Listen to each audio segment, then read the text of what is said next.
Joining us now, family physician and board-certified obesity specialist, Dr. Timothy Quinn. Thank you so much for being here.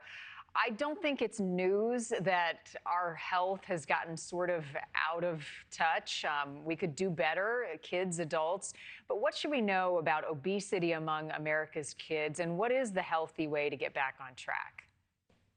Well, the question in regard to this bill is it going to be pressure or progress? There are a lot of people arguing in regard to advising the bill, saying it's going to be progressive, meaning that Americans will become more fit, especially our children, and our confidence will be up.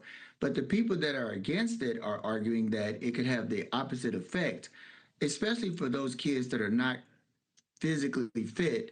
They could suffer embarrassment from their peers. They could have lower confidence and take from it an adverse association with exercise, causing them not to exercise as kids or adults and be at higher risk of obesity, along with all the comorbidities that go along with it, including hypertension, diabetes, heart disease, and so on and so on. Right. So, I mean, the measure of fitness is going to be different for everyone. So just because this kid can climb the rope to the ceiling doesn't mean that, the next kid can. What is the right type of program to have in schools where it's less of a test, but more of just activity?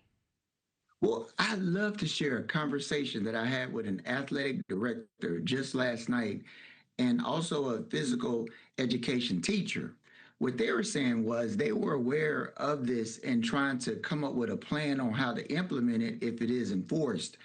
So what they're saying they're going to do is they're going to make it fun. Like, the research has overwhelmingly demonstrated that children associate fun activities with more compliance. So they're going to go after that route. And they're asking me if I can continue to advise them if it's implemented. And I told them I'm available as always.